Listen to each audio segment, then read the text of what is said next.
have to really escalate the noise we make so that we'll be heard.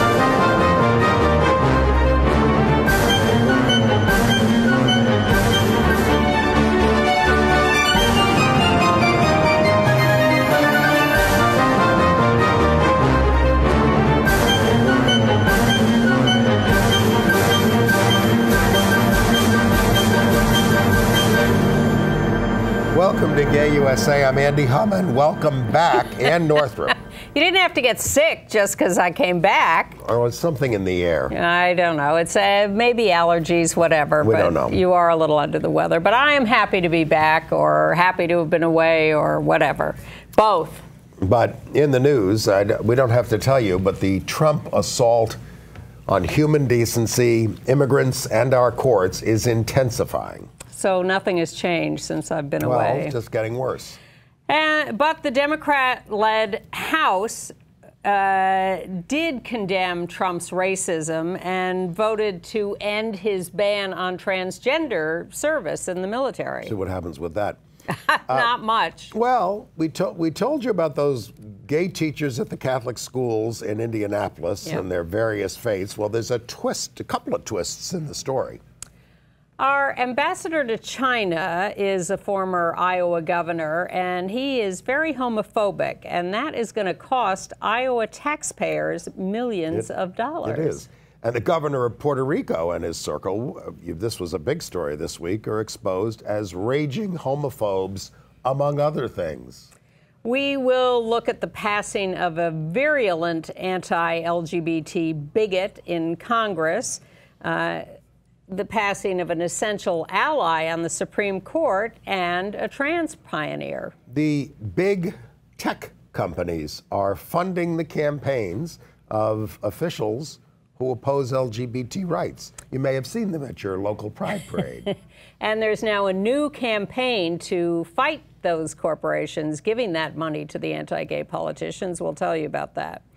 We will also tell you about the suspects arrested in anti-gay murders in Detroit and in DeKalb, Georgia. I've been covering the trial of Abel Cedeno, the bullied gay teen in the Bronx who fought back in the classroom, ended up, well, he was convicted this week of manslaughter and assault for fighting back against that attack.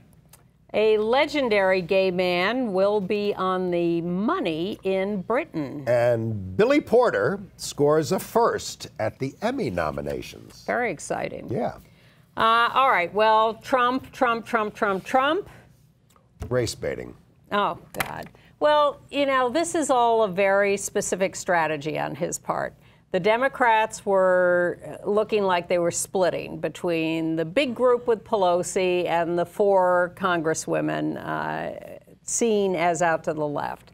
And Trump wanted to pull a fast one on Pelosi. So he starts all this race baiting of the 4, forcing Pelosi and the other Democrats to move to their side. And now he's got the whole group to condemn as socialists and unpatriotic America haters throughout the campaign. He's very happy. Communists, according to Lindsey Graham. Among other things. I haven't heard that one in a long time. So the question is this strategy going to work? Well, here's what we've read in terms of polling is that it has somewhat intensified his support among Republican racists, which has become essentially a racist party at this point. I mean, and he's polling at 45%, which is as high, about as high as ever. But this has hurt him among independents. And his campaign staff is worried. And we're taping on Wednesday, get him to modify his language in the morning and drop certain phrases that phrases that he was using. But he's celebrating his strategy and crowing over the fact that what can we do? Either you get it or you don't. But I'm interested that he's such a Machiavellian type that he would pull this. It's such coarse bigotry, and of course, what depresses us the most is that it works with so many people. Yes, who celebrate the fact that he's going after these whippersnapper, uppity women of color. Yes, and Nancy Pelosi to boot. Well, so it's very depressing to yes. come back and see that be such a popular stance. Well, of course, there were a bunch of horrible things that were happening this week. Some people say this was Trump trying to distract from the Jeffrey Epstein scandal that he's being implicated in. Nice footage of the two of them together. And Robert Mueller next week. Right. We can't wait for next week's distraction. And although, you know, it's also distracting from his crackdown on asylum seekers. Absolutely. Why would he want to do that? Pence goes to the border and just lies about what's in front of our faces. They're so shameless and so relentless. So this asylum seeking thing, I mean, of course, the new policy that was announced this week is that if you are from a country and you go through another country, you can't ask for asylum at the border. They just make this stuff up as they go along. They do. But then we're reading this story that for gay people, the Border Patrol doesn't want to send the gays back because Mexico will not take them. Won't take them. Well, that's the story. It comes from the Washington Examiner in D.C., which is a very conservative paper, not always actually accurate. But the story is that LGBT asylum seekers who come into the U.S. will not be sent back to Mexico as other asylum seekers are. And they're also afraid, according to this story, that others will claim to be LGBT. No, well, they were trying to keep this quiet. Yes. Because now they're worried everybody's going to say I'm gay. Yeah, just like trying to get out of selective service and not go to Vietnam in the late 60s. Yeah, it didn't work after a while. No, you couldn't just say you were gay. You had to cut off 2 of your toes. Look, you can't... Literally. You can't, we'll get to the international stories, but in a lot of countries around the world, you can't even be gay and assert you're gay and subject to violence. I was very proud to see Rise and Resist, a New York-based activist group, out there at 42nd Street and Fifth Avenue, blocking traffic at rush hour. I believe it was, to protest what's going on with ICE and show the next picture. It's everybody we know from the Queer Liberation March and from Gays Against Guns and Rise and Resist. These folks, and look they're all smiling. Many of them were in jail until 4 o'clock in the morning before they could get out. But they are totally dedicated to this, and they just came through, as you did, this Queer Liberation March, which was such a triumph. Yes, well, that puts you in a good mood. Oh, well. But yeah, this was in reaction to the announcement by Trump and the government that they were going to conduct these national roundups of undocumented people to throw them out of the country. Right. So there was a lot of reaction to that all over the country, and that just happened to be one action in New York. The threat, of course, was observed in the breach to some extent. They did not do it as widely as possible. You never know with Trump which threats to believe and which not, because he often just routinely makes threats and then doesn't follow through. Well, they followed through on dropping charges against the police officer who killed Eric Garner 5 years ago on a Staten Island street. Eric Garner, this is Officer Pantaleo. So it was under, Obama's Justice Department said they wanted to do this. There were people in the Justice Department now who said they wanted to prosecute this officer, but they were overruled by Barr. I mean, I think they waited too long, obviously. Well, these cases often take a long time, but the explanation for why they weren't going to take this on as a federal case was certainly specious. We can't prove that the officer meant to kill the guy. The coroner, well, he executed, and I use the word advisedly, an illegal chokehold, and the coroner said that it was the illegal chokehold that killed him. Not to mention that he was, he's selling loose cigarettes on the sidewalk. None of which have been recovered at this point. Oh, so even that may not be true. Right. But he wasn't resisting. There was no violence. They just grabbed him because he was trying to talk his way out of the arrest. And they grabbed him, they chokeholded him. He said 11 times, "I can't breathe," and they wouldn't let him go. And now it's up to the New York Police Department, which has a procedure against this officer who has been kept on desk duty all these years. And it's 5 years. And the mayor keeps dodging it and saying, "Well, that's up to it's everybody's entitled to due process." But you're the mayor. You do the hiring and firing. Don't put this off on someone else. Well, the officer may yet be fired. That often happens in these cases, too, even if they're exonerated by the legal system. And then there's what's happening to our courts. We got some statistics about the Trump judge count at this point. He has now been able to get confirmed with McConnell in the Senate 123 federal judges, 41 to the Federal Court of Appeals at this point. Obama got 19 circuit court judges confirmed at the same point in his administration.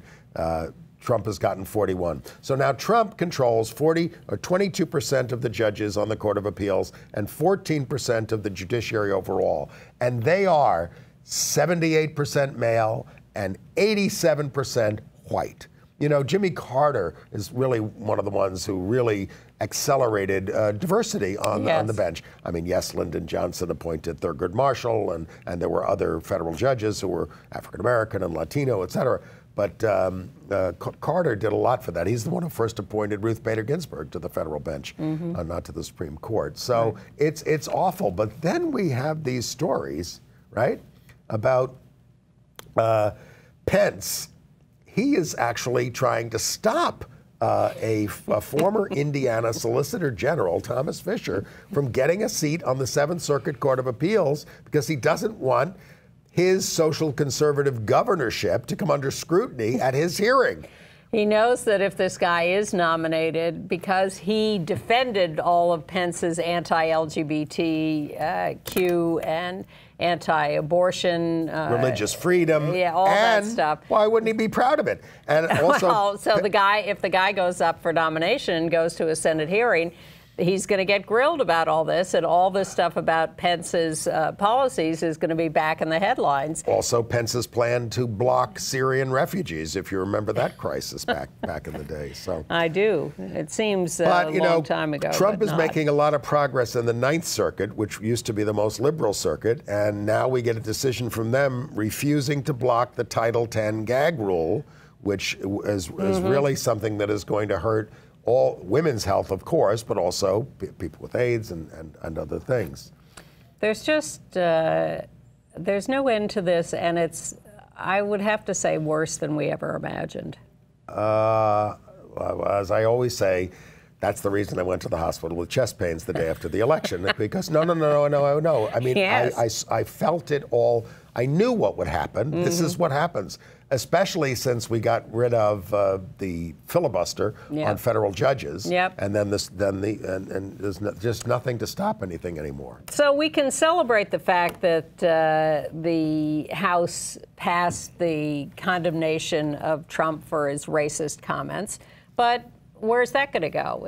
Even if it went to the Senate, they're not going to pass it. Well, it's mainly aimed at suburban white women and trying to peel them away from Trump, as we did in the midterm elections. Yes, and that is certainly a sign of hope, and one can hope that they're all sitting there waiting to be activated next year. Yeah. Now, the other thing is that the House passed a defense authorization bill and included in it amendments that repeal the military trans ban. At the direction, I think, or the insistence of the more progressive members of the House, like the Squad, as they're evidently calling themselves. It got 10 Republican votes. Well, you know, this whole split started because the Squad didn't want to vote for another funding bill that they thought was too mild and not progressive enough. And that split them from Pelosi, and that's why they were coming apart. Right. So they insisted on these amendments to the defense bill, but certainly the Senate will pass a version without these amendments, and then when it goes to conference, who will prevail, and will that stay in it? Highly unlikely. Well, and even if it does, will Trump veto it because of those measures in it? He's perfectly capable of doing that. And weaken our defense? Yes.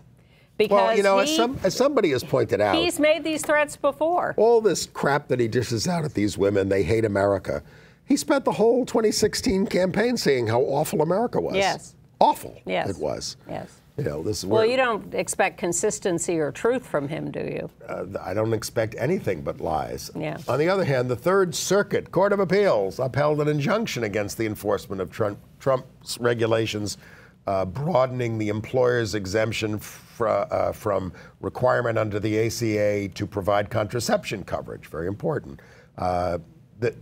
They said that Trump went beyond the Hobby Lobby decision, and he was trying to apply it to publicly traded corporations and let the coverage, and he also wanted to let the coverage end without notice. Yeah, and I don't think he's going to give up on that. He'll keep trying that. Yeah, but and that was the whole thing about the Hobby Lobby decision. It was based on a privately owned company whose owners had an established religious point of view. But as that got approved, we looked at it and said, it'll never stop here. This is just opening the door a crack, and they'll be charging through with much more attempts to limit payment for reproductive. We're going to be talking about the UN more under international news, but the Senate is on the verge of approving Andrew Bremberg, a policy director of the Republican National Committee in 2016 that wrote the anti-LGBT platform, as U.S. ambassador to the Office of the UN in Geneva. All right. Well, let's give him a little semi-good news, and that is a new campaign against corporations that have... The campaign is called Zero for Zeros. Yeah. And it is about corporations that have 100% ratings from the Human Rights Campaign in their Corporate Equality Index, meaning they have good policies for their LGBTQ employees, they give benefits, they're progressive in those areas. But as we have learned, certainly recently, they turn around and they give massive donations, millions of dollars, to right-wing Republican politicians. Almost all their campaign donations are based on keep my taxes low and regulations low. That's it. They don't want to hear anything else. Well, they're a corporation. Well, that's their goal. Yes, but you know, if you know, something is bad enough, like racist, sometimes a corporation will be so nervous about supporting, like, although they're not nervous about supporting Steve King, the racist from Iowa. That's the point. They may purport to have good values on us and on others, but when the rubber hits the road, their bottom line is their highest priority, which I would expect from a corporation. Well, and therefore they're looking at things like their tax load and like regulations. But we are always trying to, or we should be trying to move them away from that and saying this will be bad for your bottom line if we expose the fact that you're doing this. Exactly. And we've gone through this before. Remember Target, the company Target, making all those horrible donations? Well, that's what this campaign is about. So some Lane Hudson and other people in Washington who are experienced at this kind of political analysis have put together a campaign called Zero for Zeros. And the idea is to pressure corporations by saying, we are your consumers and we will impact your bottom line if you keep donating so much money to keep in power these Republicans who are so heinous and are doing all these things that we've just been complaining about for the last 20 minutes. Right. So here, for example, is one of their images. Representative Steve King of Iowa. Condemned by the House for his racism. But recipient of large funding from T-Mobile. So if you go to zeroforzeros.org, that's zeroforzeros.org, you can find their campaign, find lots of images like that tie these politicians to the corporations that are funding them. Wasn't Steve King so bad that it was even the Republicans were still in control of the House and they had to condemn him? Yes. That's right. Exactly. Right. But T-Mobile, wanting help from a powerful Republican member of Congress, not so powerful anymore, but is funding him with lots of money, as are other corporations. Right. So congratulations to those who are putting together this campaign. And I'm glad to see, you know, that the whole census issue is not being dropped. Yes, we won this, you know, Trump has pulled back on the citizenship question, but now there are groups, including the ACLU, who are trying to bring those who committed fraud, who lied in their testimony, to justice on that case. That would be nice. Well, he's getting rid of Wilbur Ross, the Commerce Secretary, right? Well, we've heard that several times. I'll believe it when I see it. Okay. When it suits him, he will get rid of Wilbur Ross. Political news. We have an out gay new candidate for Congress in the Bronx, New York, Richie Torres, a member of the New York City Council. He's only 31. And he is Latinx. Grew up in the projects. And would be the first person of color LGBTQ member of Congress. Mm-hmm. He, however, is opposing Ruben Diaz Sr. on the left there, who 76 years old. And very, very popular among his evangelical constituents. Exactly. He has a base, but a congressional district is a lot larger than the council district that he has now, or the state senate district he had before. So, you know, whether he can win just on that basis, I would think that could only happen if there was a big split in the vote. He has won. I mean, how big was he his never loses. assembly district? Yes. Well, or Senate, whatever it was, state. He didn't get over 50% of the vote in a very mixed race when there were a lot of candidates in. No, because there were a lot of candidates. Well, we're rooting for Richie Torres. All right, and in Michigan, the Victory Fund has endorsed John Hoadley for Congress. This is the 6th district there, not very far from South Bend, Indiana, actually. It's down there in Michigan. Yeah. And it is held by Fred Upton, who is an anti-LGBT congressman Republican. All right. Iowa, back to Steve King's area. Terry Branstad was the governor of Iowa for a long time. And while he was governor of Iowa, he was discriminating against the out gay commissioner of workers' comp. And this position was supposed to be something that you get for a set term, and the governor can't come in and fool around with it. So he went in, I think, and like cut his salary or something like that to get rid of him. What a guy. Well, now Terry Branstad is the ambassador to China for the United States, payoff by Trump for help in Iowa. But meanwhile, the ex-commissioner of workers' comp has been suing Branstad and the state for discrimination, and he has now won that lawsuit and has been awarded by the court $1.5 million. And they're likely to charge court costs to Branstad. Yes. Branstad had to come back all the way from China to testify in this case. Yes, he didn't want to do that. For the day. Yeah, but he did. In Virginia, there's an anti-LGBT member of Congress named Denver Riggleman. But he, this week, performed a wedding for a gay couple. This guy opposed the Equality Act, opposed transgender service. The gay couple volunteered in his campaign. They're log cabinites, and they say, well, we're primarily conservative. And that's yes, and he said he performed the ceremony because everybody deserves equal treatment. Really? In Reading, Pennsylvania, they were scheduled to raise a pride flag at City Hall for LGBTQ Pride Day or whatever. But the mayor, who had agreed to this, suddenly canceled it. He said raising the flag would be a political event. And he didn't think everything you do is a political event. Yes. The hell are they talking about? Yeah, and so he canceled the flag raising. Let's go to the Catholic schools. Okay. We've been telling you these stories out of Indianapolis. So you have one Jesuit high school that had a gay teacher, and the bishop said, you got to get rid of him, or I'm going to take away your Catholic designation. And they said, all right, you're going to take it away because we're going to stand by this guy. The other school was a diocesan school, and they didn't want they had more sway over the diocesan school. Yes. And Funding they fired the gay teacher. It turns out they're married to each other. Really? Yes. And they're both named Payne Elliott, all right, Joshua. That must have been the giveaway. Joshua was fired. Well, they didn't have their names in the stories. Yeah. Joshua was fired. He's suing the archdiocese. That's another wrinkle for being fired. And the husband, Leighton, is still at the Jesuit high school. And Joshua, by the way, has also filed with the EEOC over this. Oh, and of course, you know, the school, the people in the school wanted to keep these guys, you know, and they are able to keep one of them.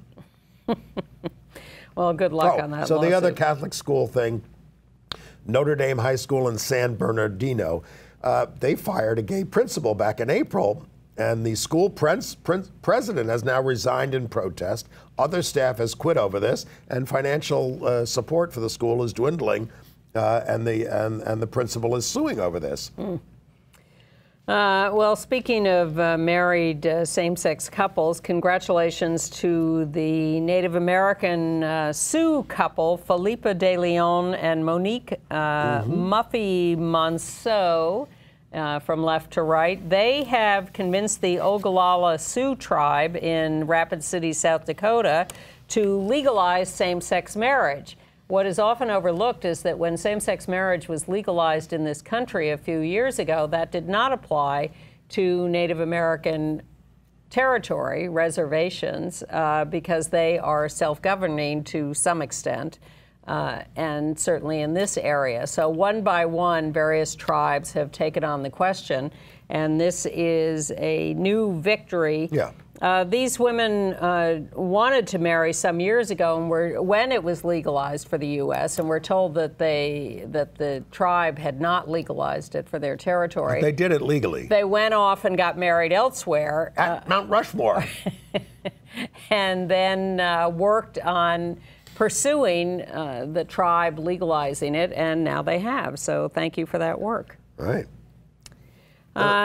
In Puerto Rico, let's go to Puerto Rico. Let's talk about governors. Yeah. The governor of Puerto Rico, Ricardo Rosales, has always been very pro-gay publicly, or not always, but recently anyway. But considered, Trump liked him over the mayor, right? Down there. Probably, but he'd approved some LGBT stuff more recently. But now comes to light hundreds of pages of text messages among him and members of his administration in casual talk about a number of subjects. And one of the things they did is disparage everyone in sight. Using Richard Nixon's favorite word that we can't say on this show. Begins with C. Ends with R. Yes. And has 4, He 6, applied it to 10 letters. He applied it to a gay journalist. He applied it to a rival politician. Then applied it to Ricky Martin. Another guy in his group, Christian Sobrino, said Ricky Martin is such a chauvinist that he F's men because women don't measure up. I mean, what, you know. They called the former Speaker of the City Council of New York, Melissa Mark Viverito. They threatened violence against San Juan Mayor Carmen Yulin Cruz, who is running for governor next year. Now, some of his people have resigned, including the Secretary of State. But he said, Rossello, as of this taping, said he won't. There have been massive demonstrations down there. Ricky Martin is flying in for one. They kept a cruise ship from landing in San Juan because Royal of this. Caribbean is stopping, having its cruise ships stop in San Juan. But Rossello is not saying if he's going to run for re-election, but he says he won't resign because there's so much work to do. All right, so we have a little side bet. I bet he resigns. Trump? That would be nice. I'm actually thinking he will at some point. Okay, then we don't have to bet on it. To escape something, but anyway. Well, it just seems traditional that people say they won't resign, and 2 days later they do. I left out a religious story. Well, let me do the other governor story, and that's that Jared Polis, the openly gay governor of Colorado, there's a campaign to recall him. These people, they had their thing approved that they can go collect signatures. They need 631,000 signatures to put it on the ballot, and it'd be the first time that ever happened in Colorado. They're upset about the oil and gas industry, gun control, things like that. But Jared, we're with you. Yeah. All right. Crime news. Sure. Well, let's see. You have to fill us in on the Abel Cedeno case. So I've been covering this trial. You know, we talked about this bullied gay kid. This happened in September 2017, where this bullied gay kid brings a knife to school for protection, and then he's been bullied for years. They're bullying him in the class in the beginning of the school year. And the school won't do anything about it. He gets up, he comes back, he gets up, he comes back. He usually just goes home and just doesn't go to school, which is why he was left back. So this day, not recommending this, kids, he brings a knife. His friend says, have a knife on you, as many kids in the school do. Have a knife on you, and then they will leave you alone. So in this case, he's there, and after he's getting tortured. People are throwing things at his head. The DA treated this as, oh, the kids were just having fun. That's the way they said it. So he says, who's doing this to me? Y'all, and he said pussy, y'all pussy. And the DA said these are fighting words, and this prompts two kids to get up from the back to charge him. And at first he doesn't pull out the knife, but then he sees the guy push the teacher out of the way to get at him, so he holds up the knife in his right hand. He's not right-handed. He wants to stop him, and the guy charges him and starts beating his face. There's tape of this. And he's not experienced with a knife, so he starts going like this. This is him on the stand. I just went like this, and he's got a knife in his hand, right through the heart of one guy, dead, and the other guy gets slashed. So the judge, now they rejected so much evidence in this trial of the fact that he knew these kids to be gang members, and he was worried about them having knives or weapons. Right. So the judge found him guilty. And the extent of the harassment. And they wouldn't let that in either. So the judge, he was able to talk about it himself on the stand, but it was all the evidence of all the reports of how he was mistreated over the years were not allowed in. So he was found guilty of manslaughter, guilty of assault, and weapons possession. He faces 5 to 50 years on these charges. Now they're going to try for youthful offender status. He was 18 years old when it happened. Look, yeah, that can go either way. That can go either way. Right. So then it would be much shorter. So it's a tragedy for everybody. Now everybody's suing the school system for not dealing with it. Well, not having metal detectors. He's on the stand, and he keeps saying, they kept calling me a bitch and a faggot all the time in class, and this is in previous years. And they said, what did the teacher do about it? Oh, come on, everybody, quiet down.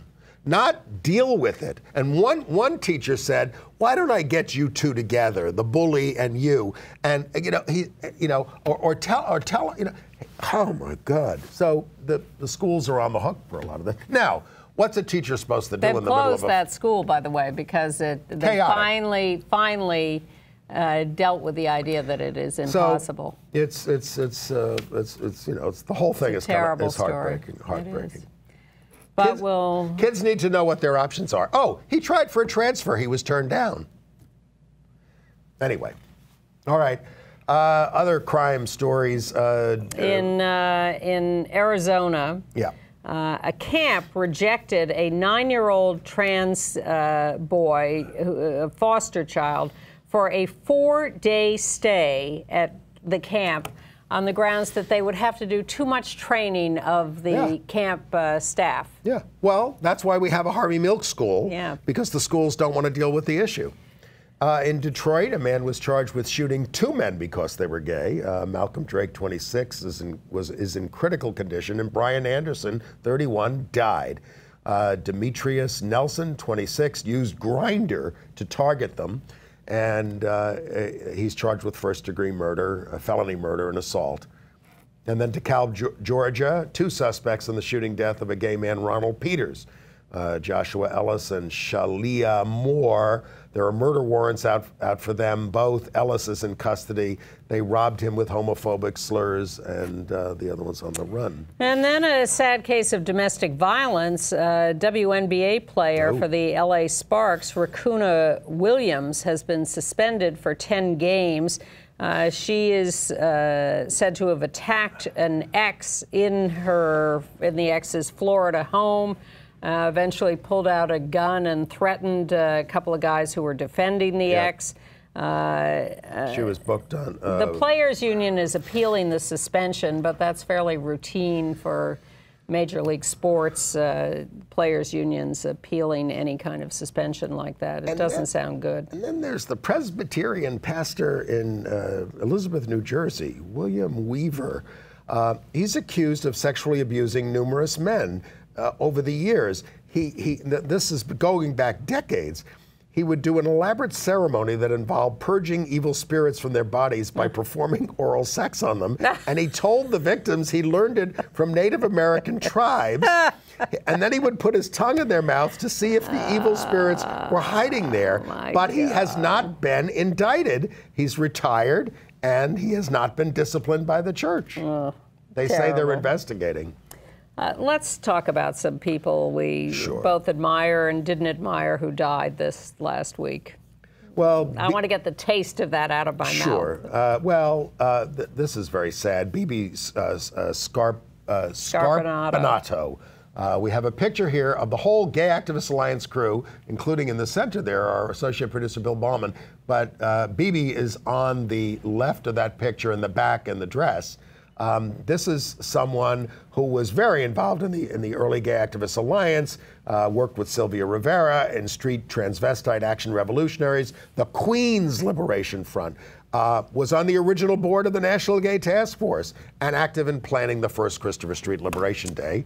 So, and was there at the march. Yes, that was like her last appearance just a week ago or 2 weeks ago at the march. By the way, if you're wondering what comes next for Reclaim Pride and the Queer Liberation March, we are wondering that ourselves. So we are having a community meeting on Wednesday, the 24th of July, this coming Wednesday, at 7 p.m. at the People's Forum, where we conduct our weekly meetings at 302, is it 302 or 320? Now I'm 320 West 37th Street. I may have given the wrong information to our associate. No, it's not 302. Yeah.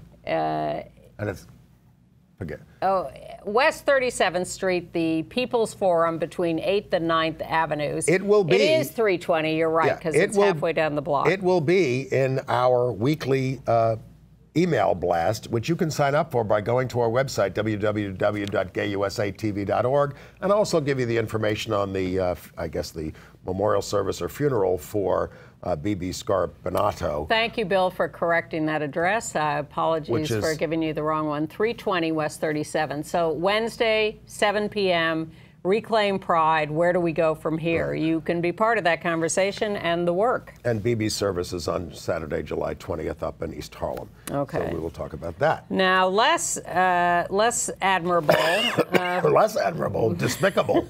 One of the most despicable human beings we'll talk about that. That's true. William Dannemeyer.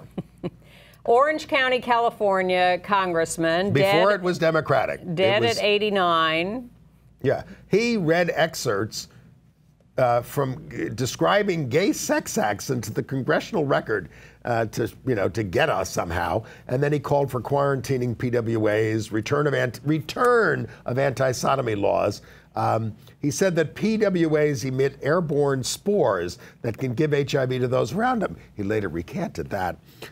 Representative Henry Waxman, who was one of our heroes, was the chair of the Health Subcommittee, said he was a mean and hateful man, and he had no sense of humor.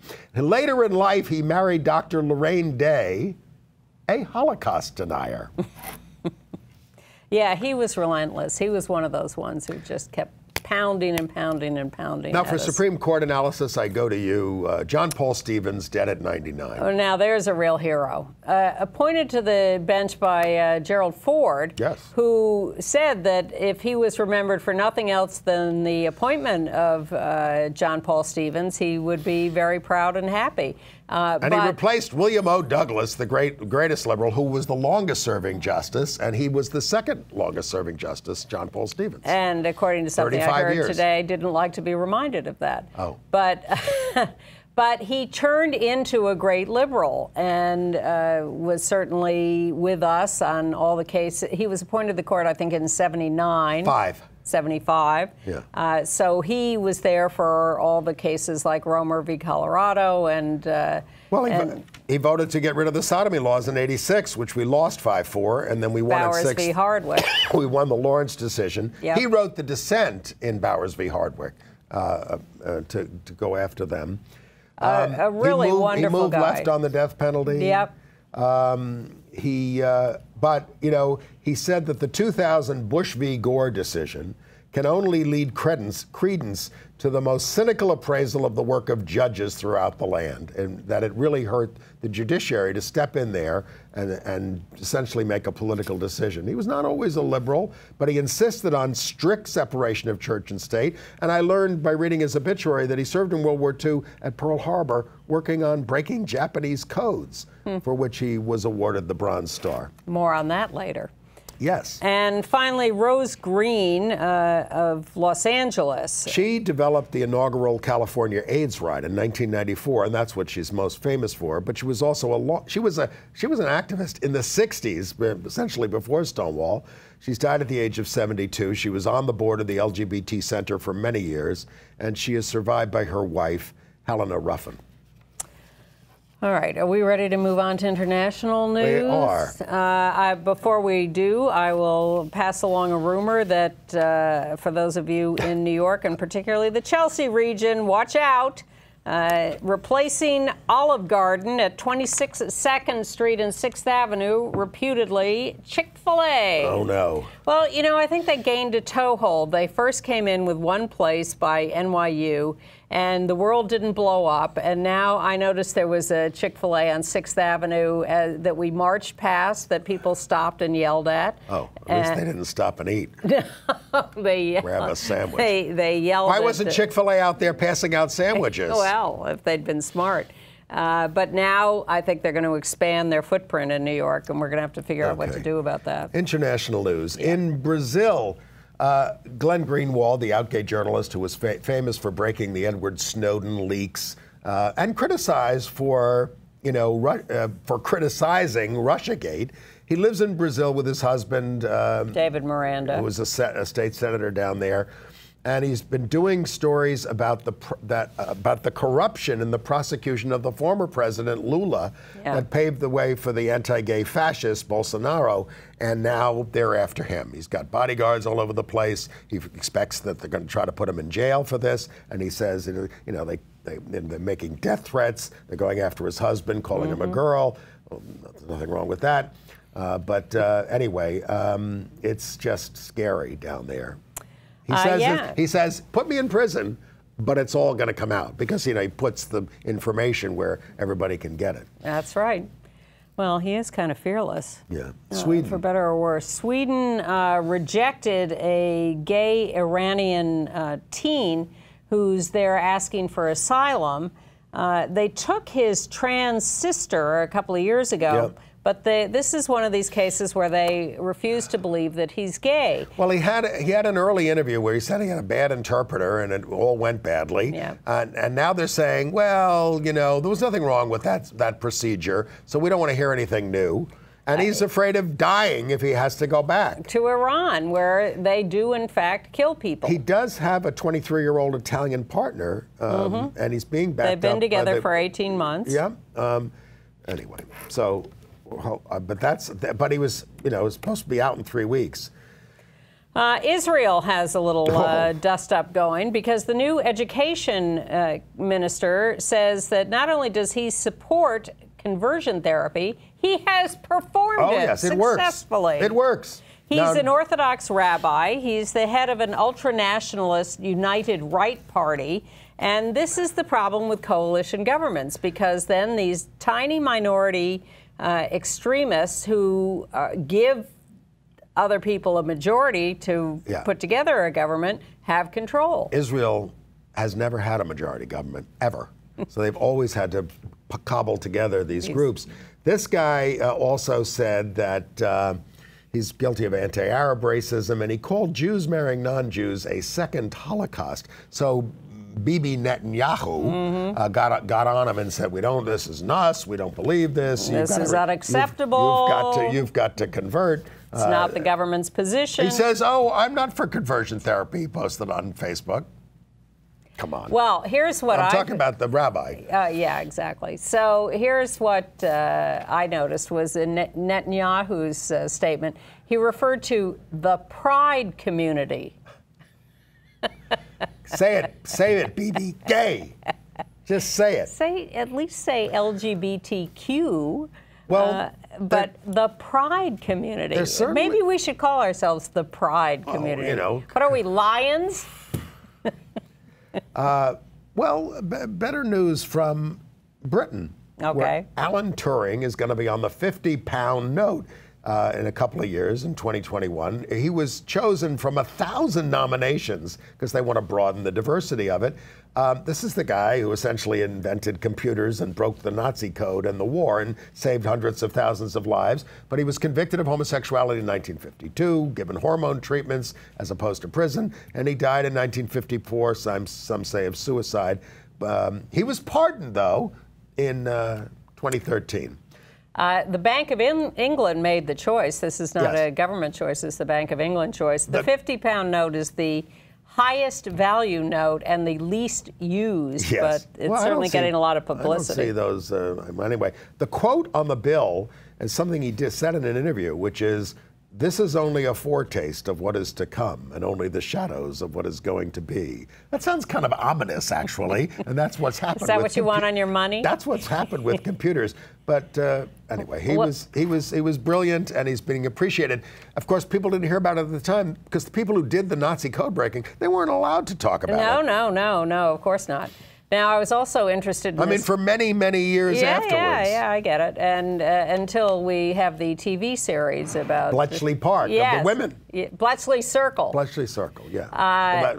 So then the Theresa May little tidbit comes along, which I thought was interesting. You must have talked about Northern Ireland. Yes. I watched the show, but I didn't retain that. Yeah. How the British Parliament is forcing Northern Ireland to legalize same-sex marriage, maybe. But the little scandal in this is that Theresa May, on her way out of power, has been saying, and I will be with the LGBTQ pride community. Yes, exactly. For the rest of my life. I may be leaving power, but I'll be with you for the rest of my life. Trying to tell us something? And then didn't vote on the forcing Northern Ireland to legalize same-sex marriage. Well, she didn't.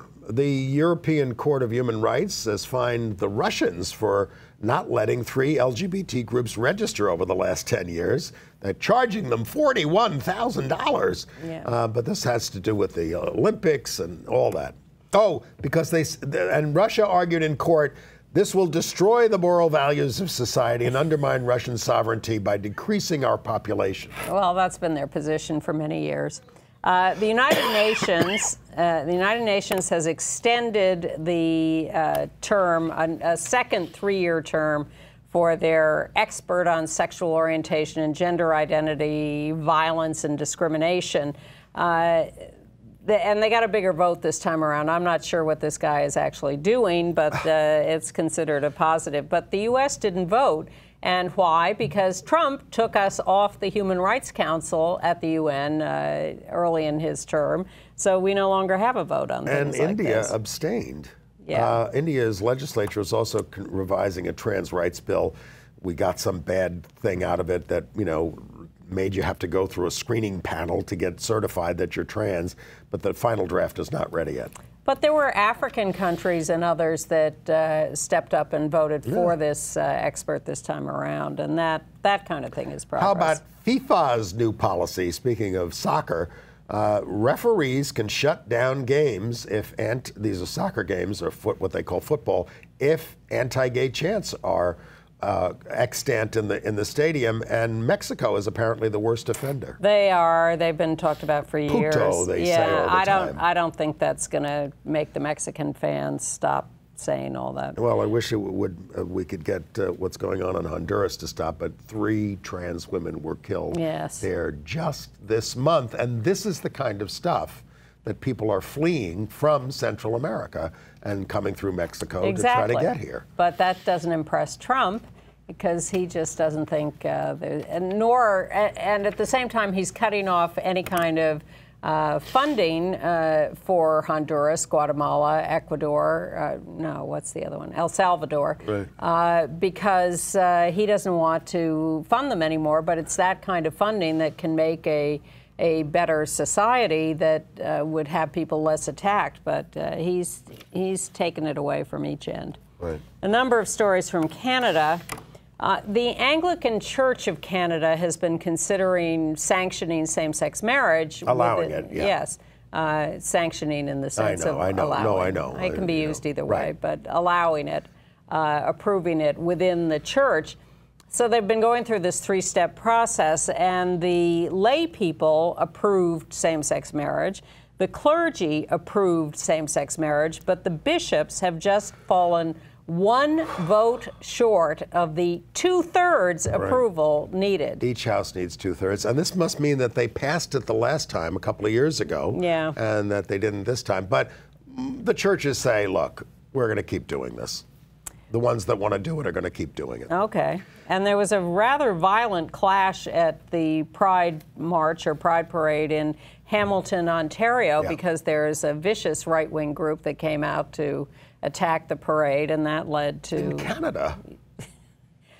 They've had terrorist attacks in Canada, and there is a strong right-wing presence in Canada that we assume doesn't exist, but they're there and they attacked the Pride Parade in Hamilton.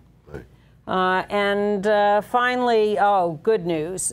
Canada has been dealing with its own lavender menace, purge of LGBTQ people from the government years ago. And they had already apologized and agreed that 718 people who they've identified had been the victims of these purges, had lost their jobs, had been followed, interrogated, abused, fired, harassed. So now they're going to pay reparations anywhere from $5,000 to $175,000, depending on the level of abuse. Right. Some people are afraid to claim the money because they are still so affected by what happened to them decades ago that they are afraid to step forward and acknowledge themselves as having been victims, and they're having to work to get people to come forward and get the money. And who's afraid of the United States?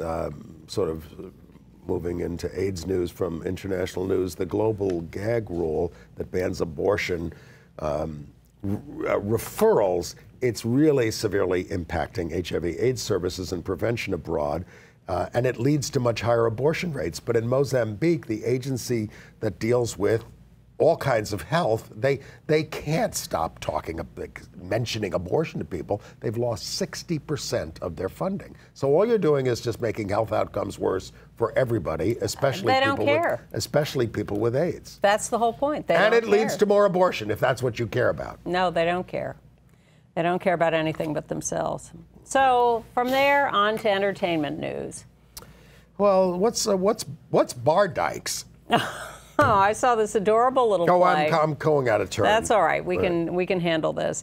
You know, Tassos, The Other Side of Silence, which is like the longest running gay production company in New York. Doric Wilson. And of course, this is Kathleen Warnock. Yes, and Kathleen is still kicking and doing great, and Doric died some years ago. Street Theater was one of their famous productions, and I saw a revival of that during Pride Month that they did at the Stonewall Inn. Well, they decided their next revival should be something about lesbians. And there's this play called Bar Dykes, written by a woman named Meryl Mushroom. Yes, indeed. Yeah. That is her name. Yes. So here is the cast of Bar Dykes. It was written in the 80s, but it's about lesbian bar life, I believe, in the 50s. Yes. And it's playing at the Flea Theater downtown through August 3rd. It's adorable. Oh, you saw it? I saw it. I saw it at a preview. Is it fair to say it's about butch femme culture? Yes, a lot about that. There's some of that clashing there. but it's very funny, and it raises all those issues, and it's really only a little over an hour. And afterwards, at the performance I was at, they had a panel discussion, including with Meryl Mushroom on the phone from West Virginia, where she's living. I think it's West Virginia. Maybe it was Tennessee. Tennessee, that's it. And it's at I'm only getting back into the swing slowly. It's at the Flea Theater through August 3rd. Adorable. I'll have to add it to our list of recommendations. It's nothing monumental, but it is absolutely charming. And if you want to be entertained by looking at lesbians at a bar in the 50s, it's terrific. Remember that movie, My Beautiful Laundrette, yes. British indie movie that brought Daniel Day-Lewis in a very uncharacteristic role to the fore, a gay role. At that time, it's being turned into a play with music by the Pet Shop Boys, and it's opening in Leicester, United Kingdom, September 20th. We'll see if it makes it over here. Coming to a theater near you soon is a remake of The Lion King with various big voices like Beyonce starring, singing, big deal. So they had an opening in London, and Prince Harry and Meghan Markle were there. And so there was all this, oh my God, Meghan Markle meets Beyonce, la la. And Billy Eichner. Billy Eichner is one of the voices in it, doing Timon, which is a historically gay role. Nathan Lane did it in the last version. So Billy Eichner has been writing about hanging with Beyonce, meeting Meghan Markle, and it's all extremely hilarious. We knew you when you were just wandering the streets of Chelsea, making people crazy. Doing Billy on the street. So that was just cute. All right. The Emmy nominations came out. Pose is the big story. They got a lot of nominations. And the fact that Billy Porter is the first African-American gay man to be nominated as lead actor in a drama for Pose. Oh. But there is so much LGBT content. Well, and Pose itself was nominated, but a lot, the women, the supporting characters, the trans women, were not nominated, and that's a shame. But that's a huge nomination for Billy Porter. But Killing Eve was nominated. Yes. When They See Us, a limited series. Well, there is a trans role in When They See Us about the Central Park Five. Laverne Cox was nominated, Cherry Jones, Hannah Gadsby, Jane Hugh Grant Lynch. for playing a gay role, Ben Whishaw, who is gay, for playing a gay role. Queer Eye, RuPaul, Wanda Sykes. Nothing for Gentleman Jack, I'm sorry to say. Oh, God. It's not up this year? I don't know. I assume if these Jane others Lynch was nominated for Marvelous Mrs. Maisel, as you said. I'm just looking around. I can't say the name of that show, probably get us in trouble. Alan was nominated for Game of Games, Wanda Sykes, and Hannah Gadsby. Yeah. And the Guggenheim Museum next week is opening part 2 of its big Stonewall 50 Mapplethorpe exhibit. They've just finished the first 6 months one of Mapplethorpe material. This time, the next 6 months is going to be 6 artists influenced by Mapplethorpe, and I assume compared to his oeuvre, and Catherine Opie, lots of I like the Mapplethorpe show a lot. Yeah. That's there. Well, and you're going to get more. Starting July 24th and through January 5th, there will be lots more Mapplethorpe at the Guggenheim. So, are we going to survive all this or no? Well, I'm not optimistic at this point. Well, I'm certainly not optimistic about what's going to happen to the country in the next year and a half before we have a real chance to get rid of him. I don't think we're going to impeach him. I don't think for a long time I thought he'd resign. Yep. That we'd be able to drive him out of office, but I no longer think Come on, New York State is giving you a chance to look at his taxes. Take a look, would you? And Kellyanne Conway, what is your ethnicity? Oh my God, it's just it is gobsmacking every single day. Every single day, and we need to do more. And it was I know you're all a pleasure to be out of the country. But it's nice to be with you. Thank you for watching. Yes, and we will see you here next week, same time, same bat channel. Now, I know we